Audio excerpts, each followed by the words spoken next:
And it's, here we go. So, welcome to Evidence-Based Audio number 189. Man, that 200 is coming up soon. This is Do the Right Thing. And first of all, I just want to show you a little Reaper theme if you're looking at this. It might look familiar to some of you OG Reaper users. And hopefully it's going to be a theme that's coming out pretty soon, a Vegas kind of theme.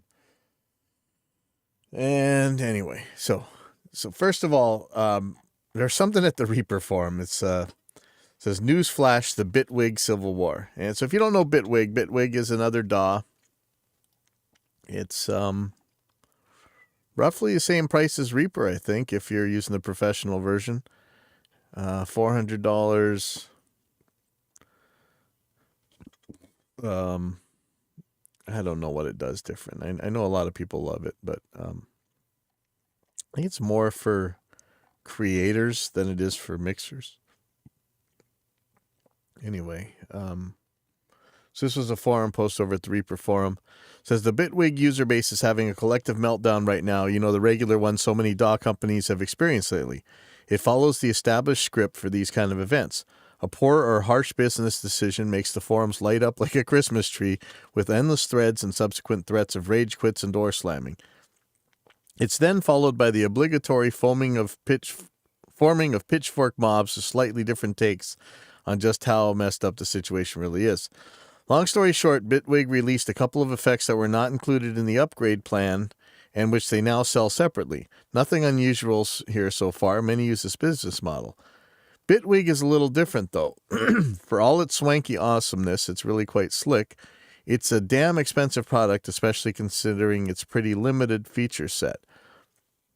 What it does well, it does amazingly well. It's basically like a huge modular synth and DAW rolled into one. How is that different than Reason? So, I watched the Bitwig stuff go, and it seems pretty impressive to me. I'm not going to say it's just like Reason or something, but I don't really know the differences. But it lacks a lot of stuff you're going to expect from a mature DAW, especially in the forms of recording and editing. The initial installment price is steep, and it has a pretty expensive yearly upgrade plan. Ooh. Many folks have accepted this because you know what you get. You pay through the nose, but you get all the stuff as it comes in, which is pretty much par for the course whenever you use a new DAW and tag along as it matures. It was the case for Studio One, and it's the case now for UA Luna. Do you pay for Luna? I'm not sure if you do. I think it comes free with if you buy one of these dongles. And I'm sorry, I'm still going to call this Universal Audio stuff a dongle, and if you don't like it, that's just too bad. But I think it's free with their stuff. Maybe you pay for plugins or something. I don't know.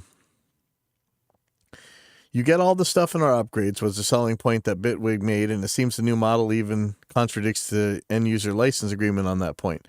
Add to that, the initial release had a bug that prompted you consistently to install packages you did not have a license for, which of course made it a little on the nose for most people.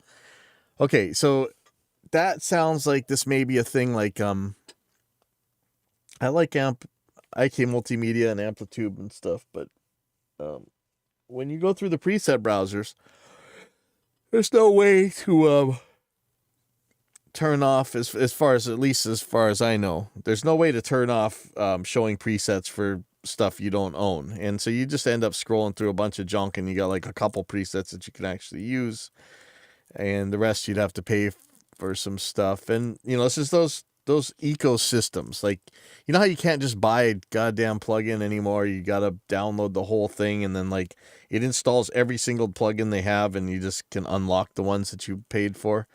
That sounds kind of like the same situation here. Needless to say, having Reaper be your main DAW in these situations is quite comforting. I paid less all the years I've used it than the one big Bitwig upgrade I forked out. Wondering if we're going to see an influx in users here, so be prepared for the whole nonlinear composition and serious modulation requests. Bitwig does that quite well.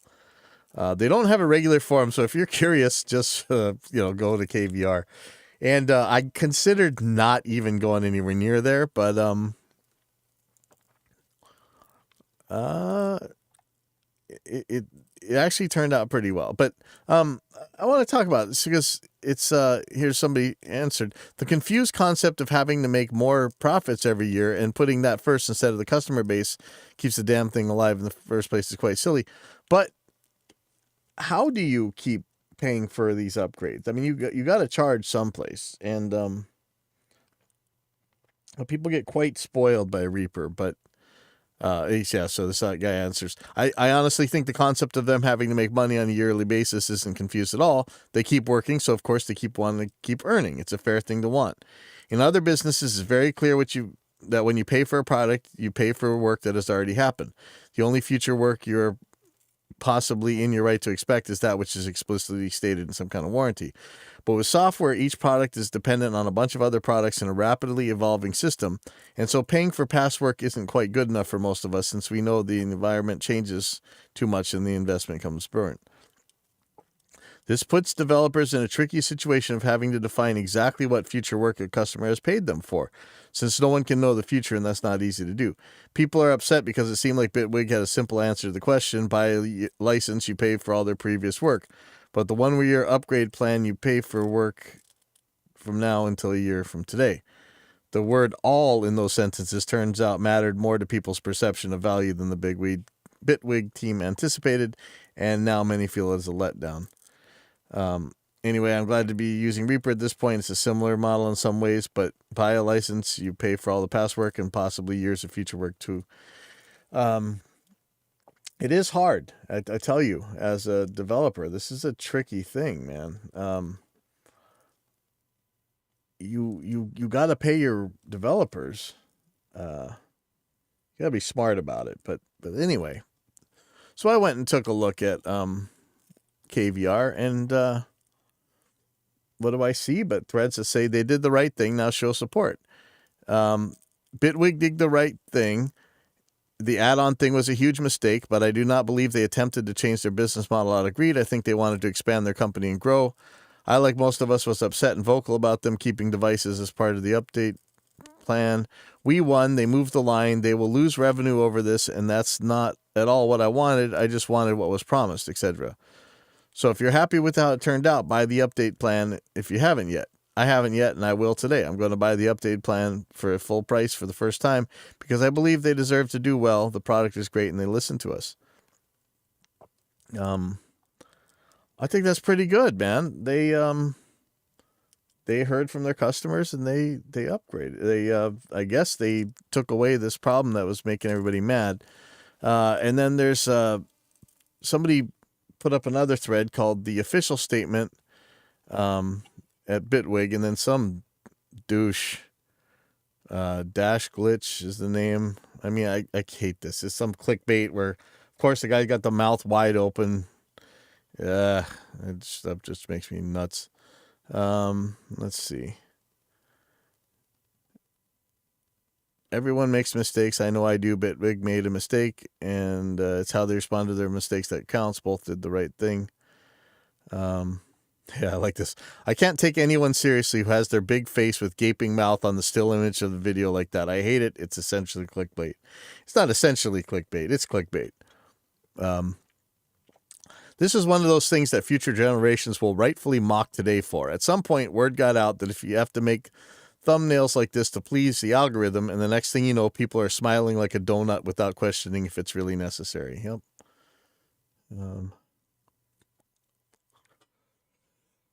Of course, there's always the consumer advocate, right? Please keep in mind they did apologize because of fear of losing money. It's not like they love you or something. Company is not your friend. Everything is amazing. No one is happy. Yep.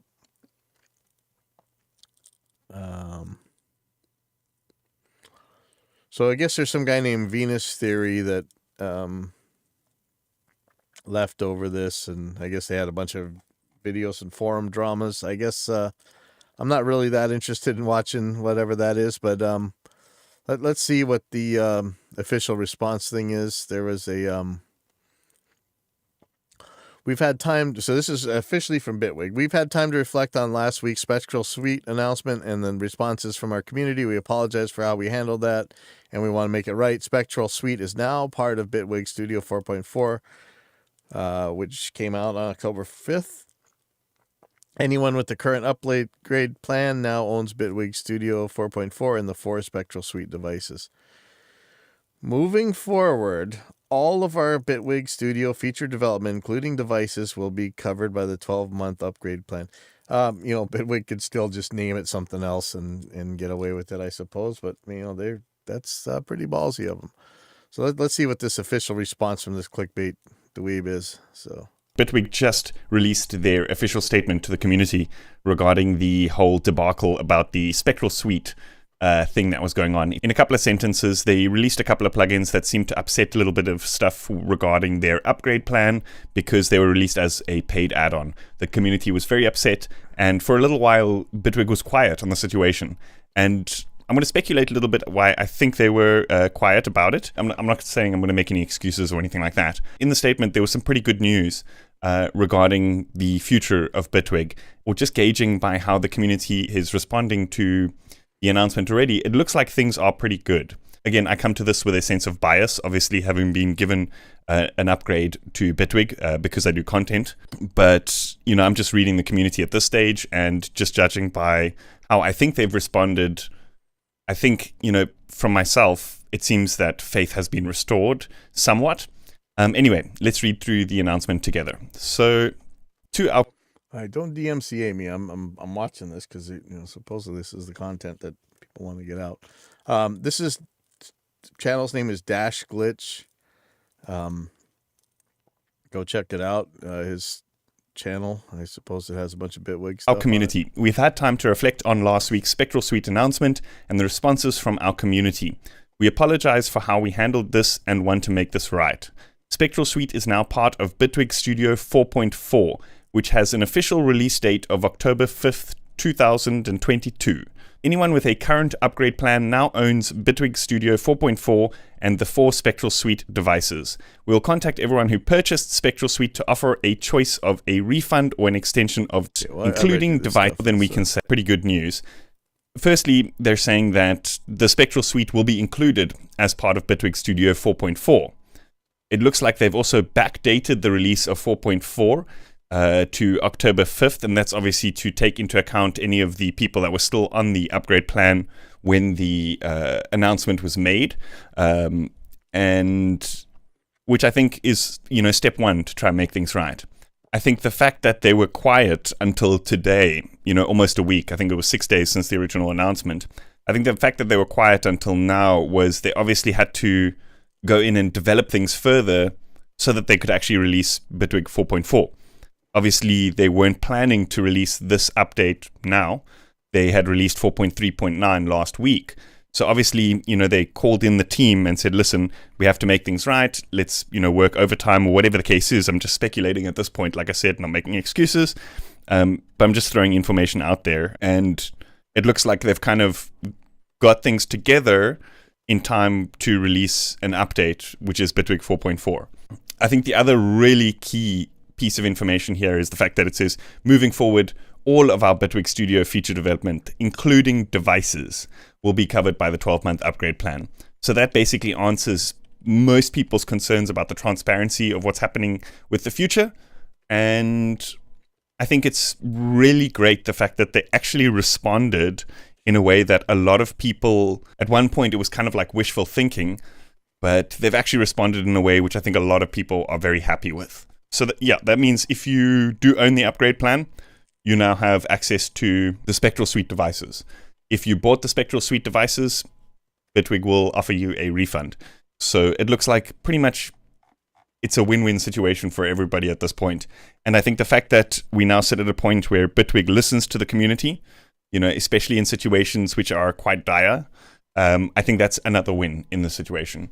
So yeah, thank you, Bitwig, for responding the way that we had all pretty much hoped that you did, or just responding at all. I think that's a great thing to show. All right, well, I guess this was kind of content light. Good thing he had the clickbait picture at the beginning of this thing. Anyway, so looks like Bitwig did something nice. I think you know, I don't know. I don't know how you're supposed to stay in business anymore. I don't know how, well, in this world, it's kind of depressing. I don't know how anybody's supposed to have a house or food or anything anymore. It's so crazy expensive. But it looks like Bitwig did what you would have hoped they would do. So here's my here's a post I made.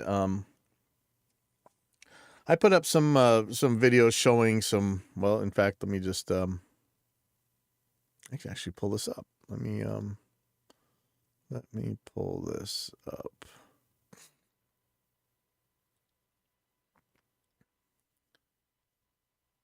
So I'm not sure how well this is going to work, but okay. So here's a sound with a cable. I'm not sure I like the width of this thing here. I'm just going to turn this down a little bit.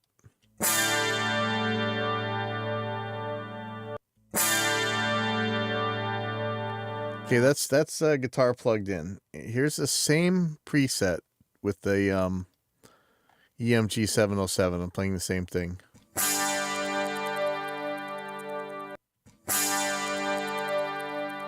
Might be a little bit hard to hear. Let me I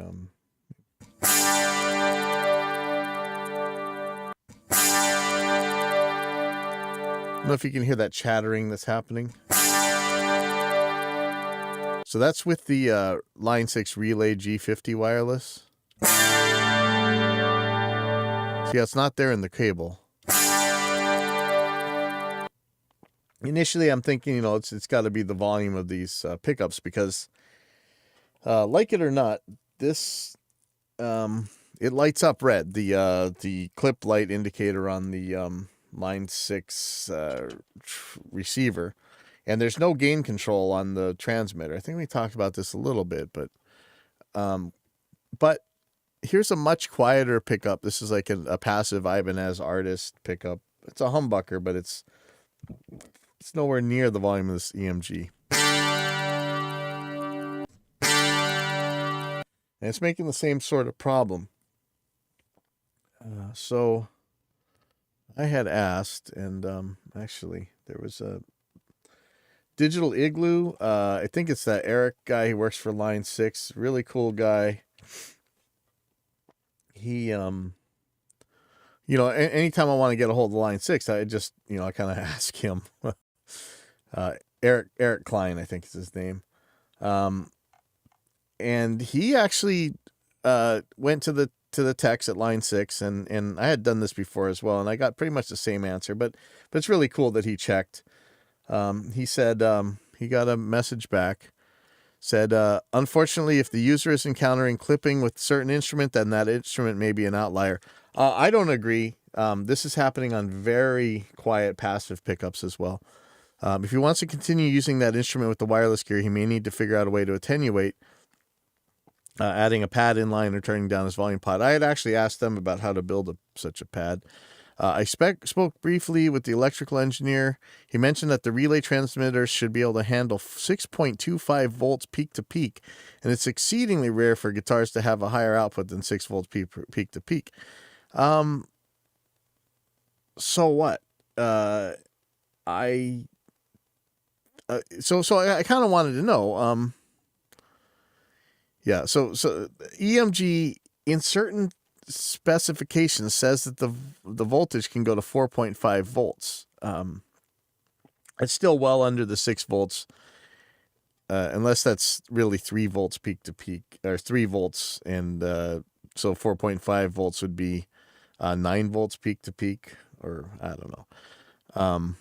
Or if the 4.5 volts is peak to peak, that would be above. I don't know how they're measuring this, and that's one of the things I'm upset about. Because if I go to Duncan, they actually released their millivolt outputs, and the Seymour Duncan distortion pickup at 792. That's also turning the Line 6 thing red.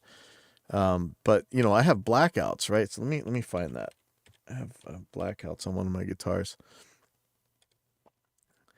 So they're saying, like, you know, it's pretty freaking loud, man. 1598 millivolts, 1600 millivolts.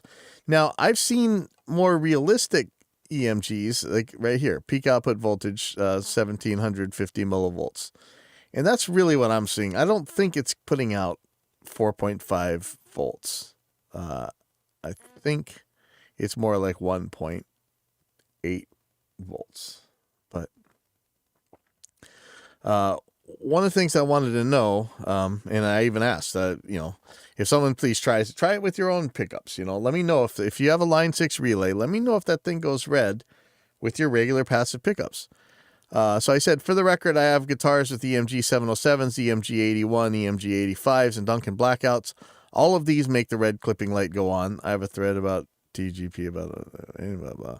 I'd love to hear from some other EMG player that has a relay on whether or not there's lights up red. Also, did they happen to say what voltage level the clipping LED should come on? Because that's interesting. I'm chasing down a bunch of different things. How audible is the clipping? Not so much. But it is making that weird problem that you guys heard, and it's not happening on a cable. And I turned the cable tone all the way down to like 100 feet, and it goes away, but it's still there. You just don't hear it as much because I'm taking out the treble, and that's what that cable tone does. But I don't think you can call an EMG an outlier. This is a pickup that a lot of us are using, especially people who use these Line 6 relays. This is especially, let's just face it, most of the Line 6 guys are metalheads, whatever. They're going to use EMGs, they're going to use blackouts, they're going to use really loud pickups. And so they say, are you hearing clipping? If not, I wouldn't worry too much about it. If you're audibly noticing clipping from a variety of guitars, then that sounds like a service issue. Sorry. And somebody else says, if it's just an LED blinking, I'd probably move on to the next problem and call it good. I would too, but it's not, and it's because I showed that noise there. So it'd be nice if EMG put out levels that we could actually use in their specs. If I go to their specs, EMG pickups, let's go to one of their things, guitar. I'm going to go to 7, 8, 9 string. And there's a stupid pop-up. Here's a 707 right here. So let's see if they have... there's maybe in the 707 instructions. Be nice to see some specs. Okay, so here we go. Output voltage strum 4.5 volts, or I don't even know if that's a volt. What is that? It just says 4.5. I don't know what that means. Could mean volts. It says output voltage. So is that peak to peak? Is that peak? But 4.5 volts, man, that's a lot. I don't think it's putting out that much. I'm not seeing it. I'm seeing like 1800 millivolts. But I suppose you got a 9-volt battery, and you could put out half of that as one of the peaks. Maybe it is 4.5 volts. I don't know. I don't see 4.5 volts. And like I say, same thing is happening with passive pickups. But it is nice that Duncan's got their output there.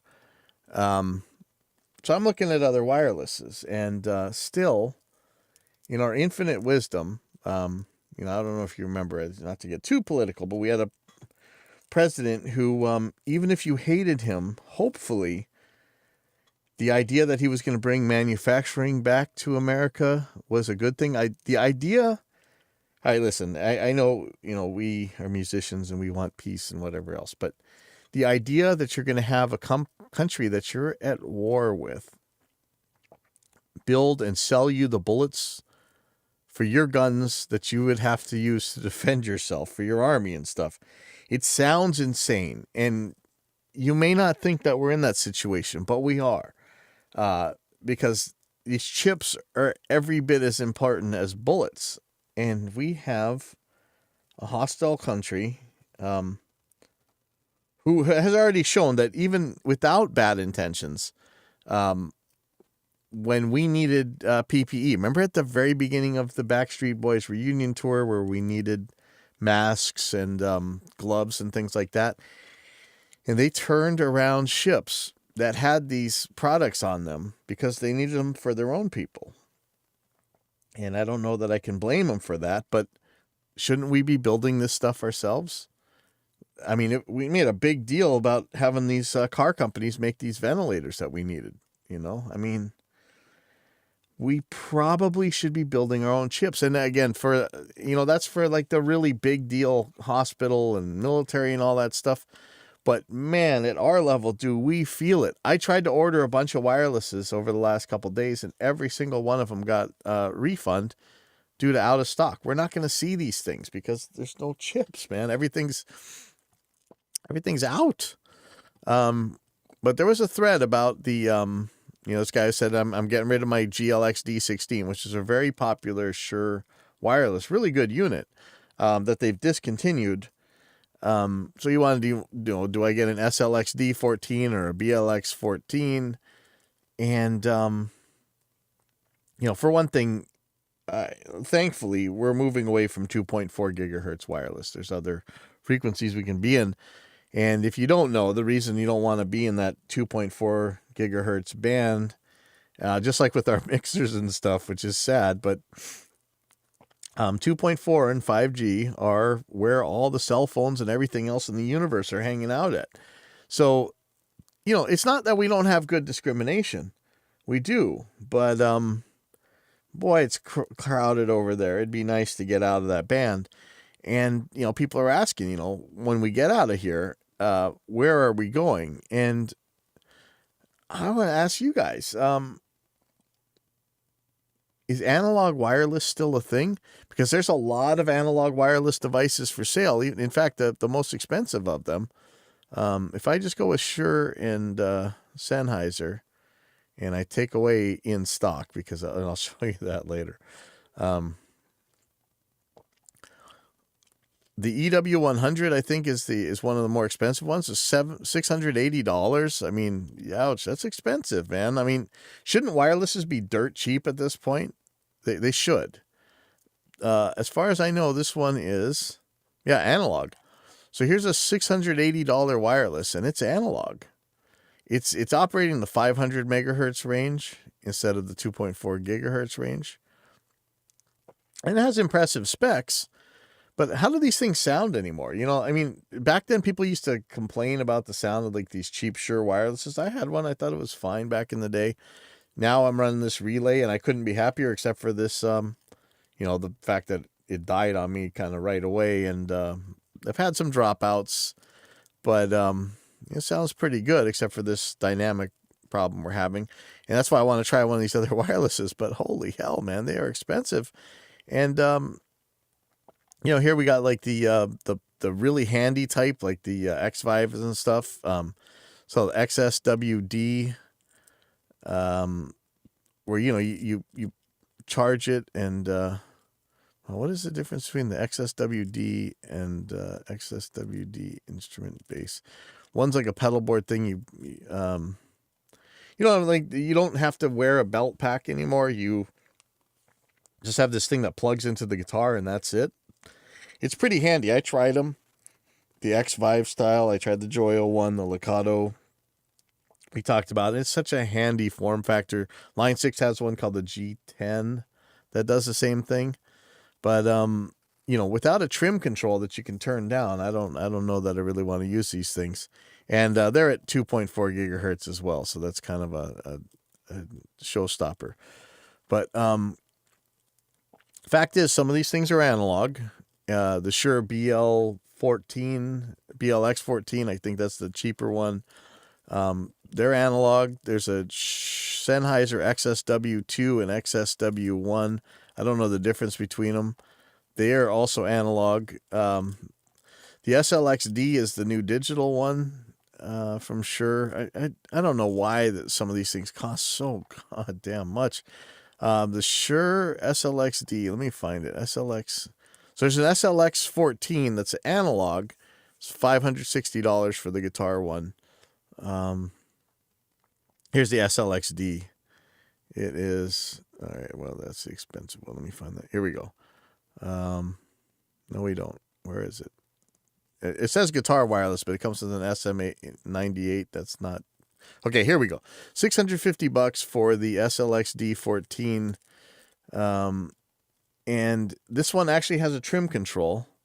It looks really chintzy compared to like the relays or the GLX 14 was. These transmitters look like you're just gonna bust them. They seem like cheap, weak plastic. But inside, as far as I know, they do have a trim control on these things. Let's look real quick. Shure SLXD manual. Let me see if we can find the inside of this thing. So XLXD user guide, transmitter.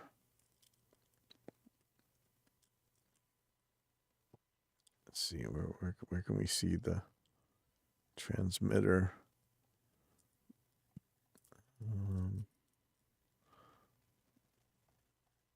Setting up. Okay, here we go. Is this looks like there's a how do I zoom in? Let's see. Match. Select the power level. No.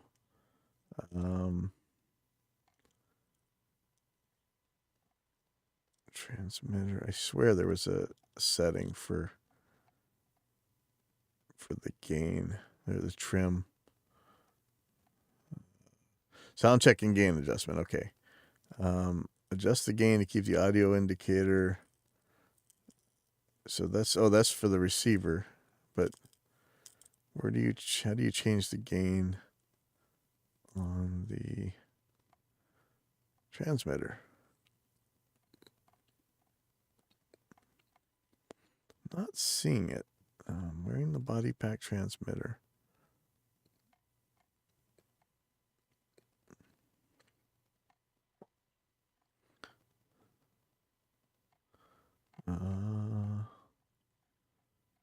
Really just want to see a picture of the inside of this thing.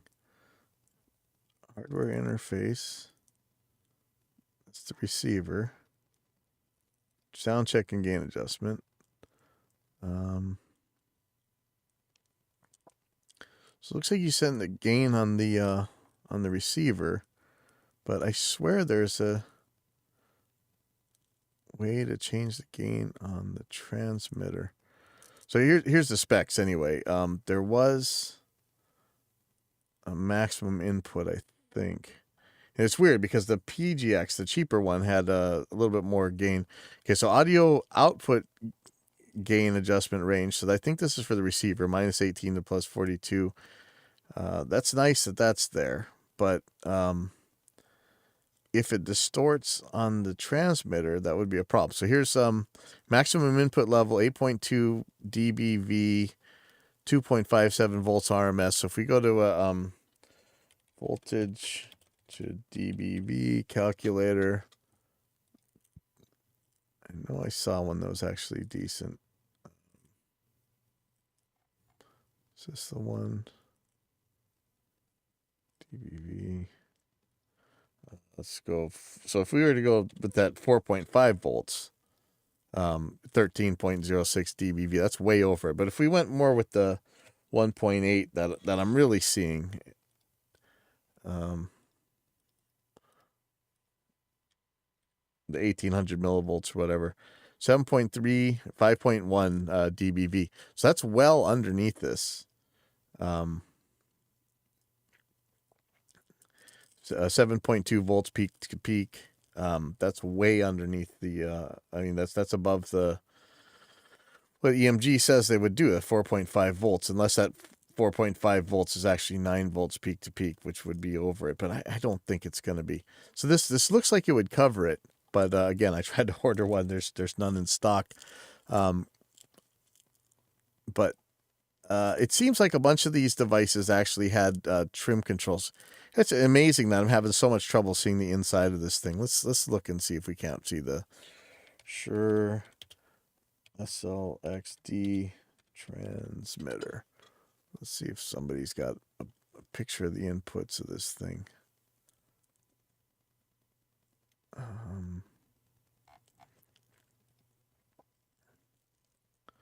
So here's the Here it is, but are we going to see the inside of it? I want to see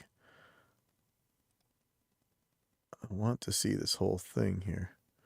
It's amazing how hard it is to get some of this information. Product details. Can we just see pictures of it?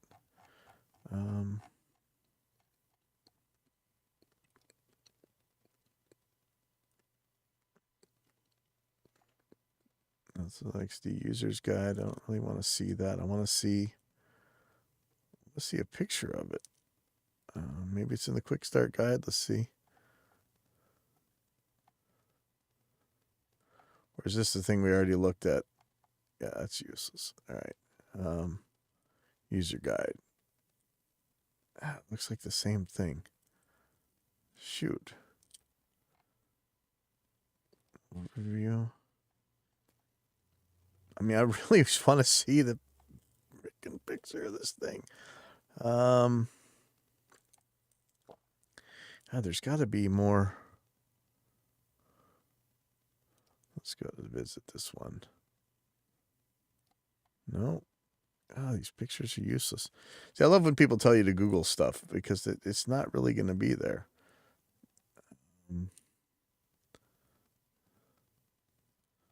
Yeah, I'm having trouble seeing the insides of this thing.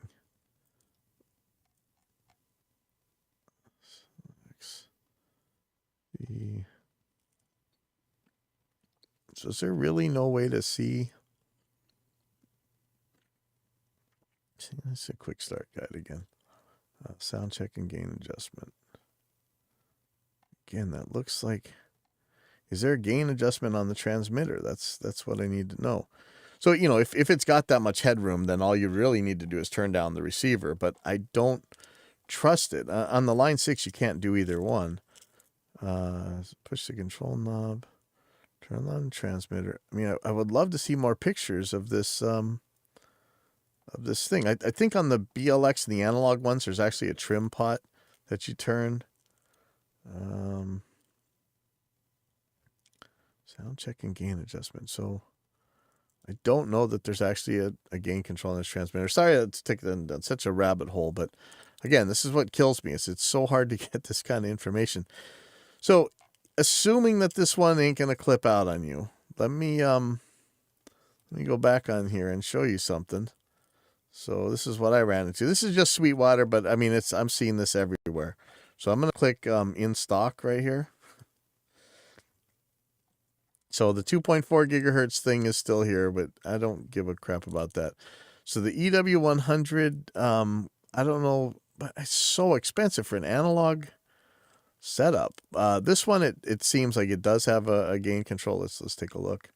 See if we see some pictures of the side of this transmitter.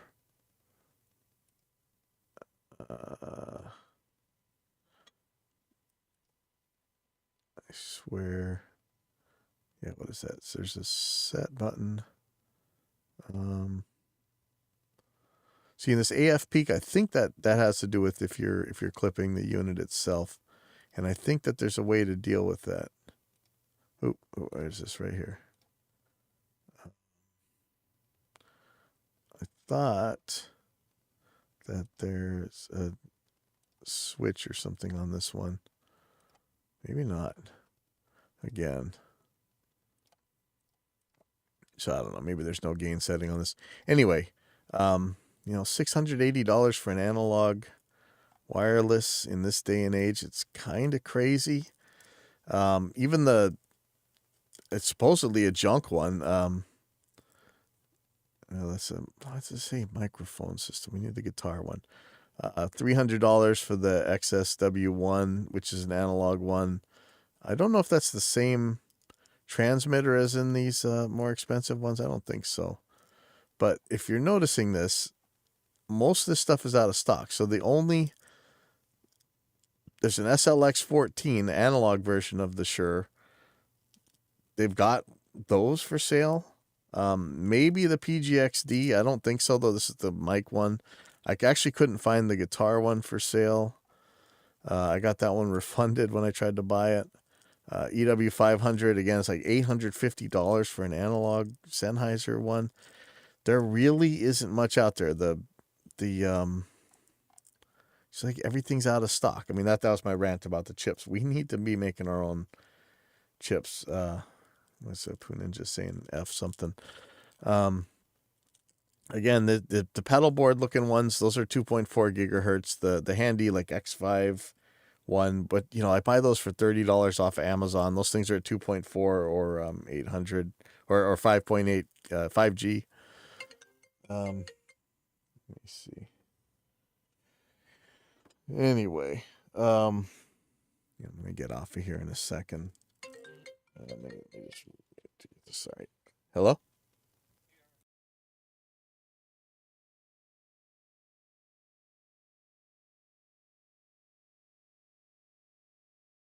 All right. So anyway, these I want to order some of these wirelesses, try them out, but god damn, they're expensive. You think these would be so much cheaper by now. The ones that really are affordable, none of them are in stock. The PGX D14, I'm pretty sure that one has a gain control. It actually said it can handle a higher voltage than the SLXD. But any of these, god, they're expensive. And if they're not available anyway, it kind of doesn't matter. So I want to go to this post here. So this guy says, well, pursuing rigorous gain staging on my music has certainly taught me one thing: how to make it flat and boring sounding. And so we're like, what? So somebody properly said, getting all your gain staging set up isn't mixing. So he's saying there's only a few ways to come to the conclusion that gain staging would change your mix quality. Are you using dynamics processing for gain staging? And the part that I circled here was what the original poster said. Why would I want to pull down the faders after adjusting the item gain? Let's see. My dad was looking for something when he teaches dance, and I advised him to get one of the BLX 15, I think, lavalier headset mic. I think it sure is good. Yeah, the BLX 14 is one of the ones I'd like to try out. That's the cheapest analog one they got, and it's holy shit money still. But it looked good to me. I saw, okay, I don't want to call anybody out. There was somebody at a forum that was offering advice on the wireless stuff, and I don't think he knows what he's talking about. He was saying the PGXD was at 2.4 gigs. It's not. It's at a safe like 500 or 800 megahertz range. He was saying the BLX 14 is a tone suck. I don't know. I'd like to try it. I'm sure it's better than the wirelesses I used to use back in the day. It's an analog one, but I'd like to try the BLX 14 if I can find one. There's one for sale on the Big Island right now, a used one. I don't know that I want to really try it in a way that I can't turn it back. So I've been going back and forth with Sweetwater to see what I could actually order at this point that's in stock and what if I can send it back. I'm going to be attempting to install a Mac version of Serato Pitch and Time. And you guys know how much trouble I have with the security crap on a Mac, so we'll see how that works. But anyway, so this guy asked, why would I want to pull down the faders after adjusting the item gain?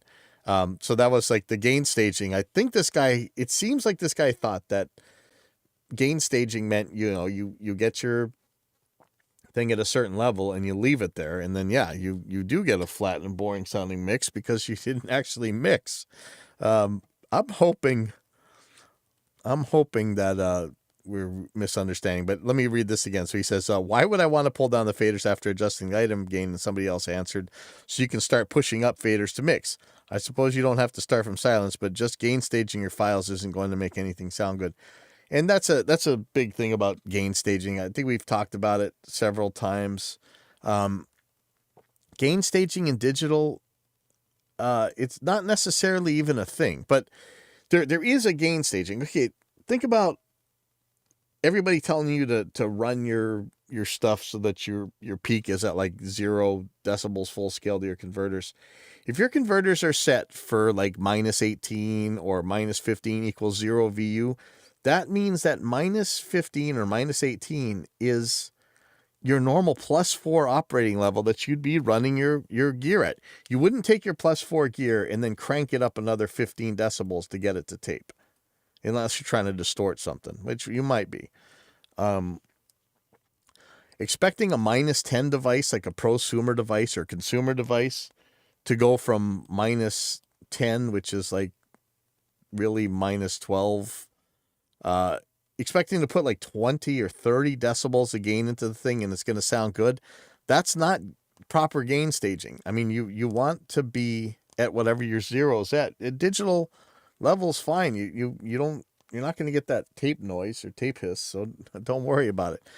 So if you are gain staging by just cranking everything up to 0 dB FS, yeah, you're going to have problems because most of that device can't operate at that level anyway. So what's that? No, that's one of the teachers. But gain staging, when these guys are all out trying to make zeros and everything and trying to make this huge deal about stuff, I wouldn't worry about it. Get it to the proper operating level that you're supposed to be at, and you should be okay. Trying to crank your thing up 30 decibels in order to do whatever craziness you read in some forum someplace, that's probably not going to sound okay. But understand that gain staging is getting your signals to the proper operating levels. It's not a mix. That's where you start your faders, and then you start moving them up and down. So Poo Ninja's saying, I built a karaoke rig into a rifle case for Dad, and he wanted to get a couple more mics like that, but they were all out of stock. Yeah. I think it was that when it was then, it's got a really nice mic that comes with an excellent noise rejection. It's available in many frequencies. I'm just looking for guitar wirelesses because of this problem. I don't know if you heard it at the beginning when this is what I'm getting from a Line 6 relay.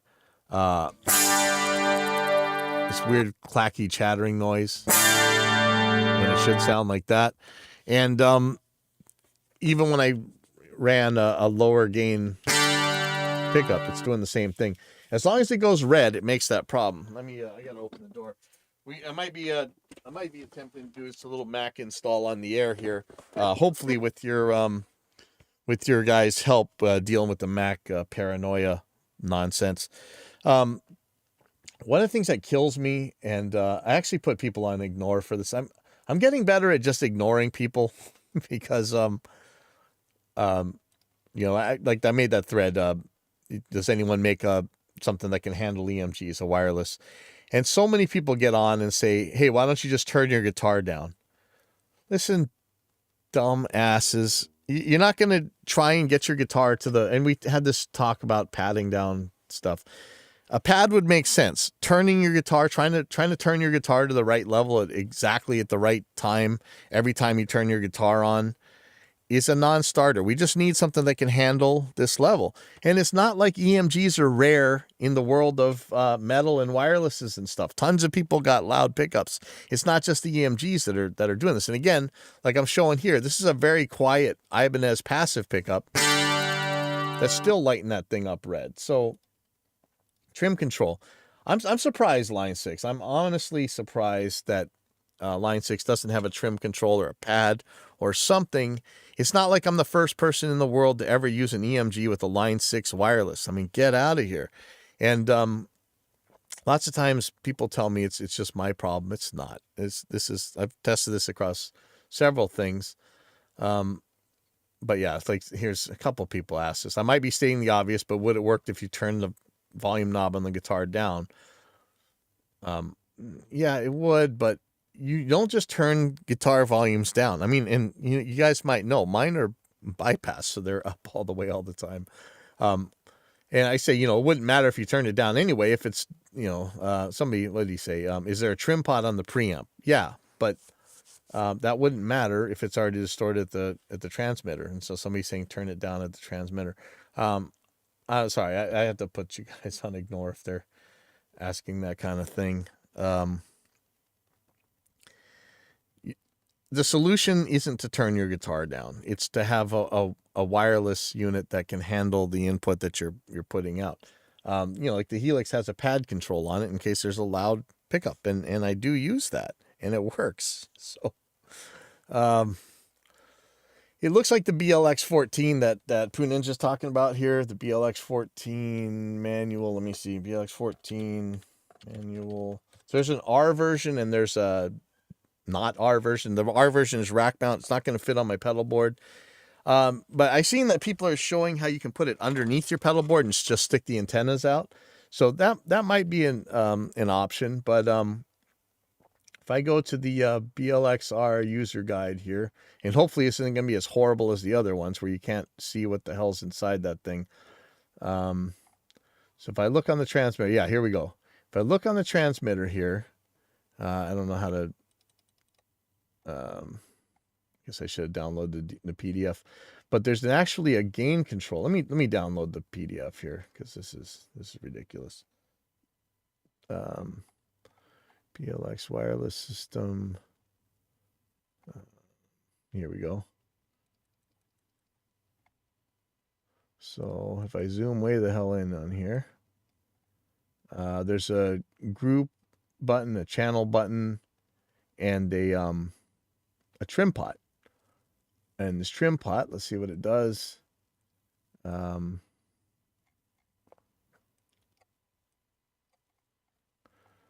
Features power button, group and channel button, audio LED, indicates the strength of the incoming audio signal, green for normal and red for overload. Where's the BLX 2, 1 or 2? I don't know what the difference is. These different transmitters or something. Power button, group button, channel button. I see that it's got a knob, audio gain adjustment, rotate to increase or decrease transmitter gain. Yeah, think for guitar, or can you just get a belt pack with a different cable instead of a lavalier? Yeah, so the BLX14 has a guitar version. It's this one right here, BLX1. And I saw there was like a gain range adjustment on here. Where is this in the specs or something? This one actually looks pretty good. That's I want to give it a try if I can find one for sale. Maybe I put the R version in. I don't know. Where is it? Input impedance transmitter gain adjustment range 26 decibels. So yeah, here we go. Audio input level minus 16 dBV, maximum plus 10 dBV, maximum, I don't know. So it says it's 26 decibel gain range. 10 dBV, we just saw in the calculator that's going to be fine even for the CMG, probably. Adding a rack to the pedal board, yeah, oddly enough, that sounds right up my alley, maybe a force space. But you know, it doesn't have to be the rack mount version. Any of them are actually pretty big. Like the receiver, it's much bigger. The Line 6 G50 and the GLX from Shure and stuff like that. They look like pedal boards. They're small. They fit in there. But the rack mount ones, people are saying that they stick them underneath their pedal board and just hot glue them to the top or something. I could give that a try, but so I would like to get my hands on one of these BLX 14s. It's just, man, everything is out of stock. And the PGX D14 looked good as well. I don't know how bad analog ones are. I wouldn't mind trying an analog unit out. I'm totally going to build a rack inside the pedal board sometime in the next month. That would really stick it to the pedal weenies. I would crack up if you stuck some multi-effects unit like a rack, Axe Effects or something like that. I mean, for what people pay for their pedals, they could easily buy one of these Axe Effects things. And, you have all the pedals you ever wanted in one switch there. Let's see. There's supposed to be somebody here to try and install something. I guess I think I'm actually pretty good. We talked about the gain staging. We talked about the wirelesses. And we talked about the Bitwig situation, which seems to have cleared up nicely. So I think I'm going to take off. I'll be back later, actually, to mix some drums.